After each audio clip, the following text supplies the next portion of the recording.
Good afternoon guys, may vlog for today guys. Si Masyos sa laundry punta guys. Haggard na nga mukha ni Lola guys. Tama guys.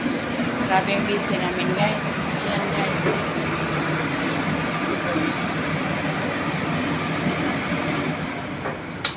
Grabe yung busy namin guys. Mga sarili naman. Ang laundry area namin guys. Grabe kababa guys.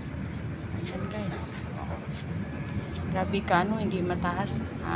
Tamang-tama lang talaga sa height ko, guys. Against the light. Ayan, guys. Nagsampay kami, guys, yan. Ganyan lang. Ganyan ang buhay ng laundry, guys. 50 years old guy, nagla-laundry pa, guys. Ex-abroad, 26 years, nag-for good, nagtrabaho pa rin.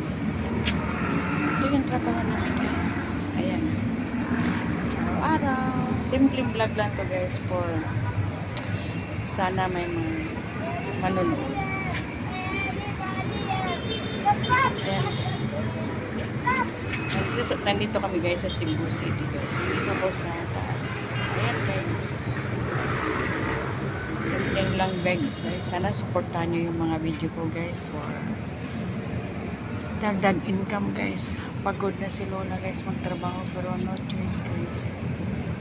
26 years ka nag-abroad guys kasi para makatapos mag-aral ang mga anak. Pagkatapos na mag-aral ng mga anak guys, akala ko makapahinga na ako at sila nang bubuhay sa akin. Pero wala din. Wala lahat.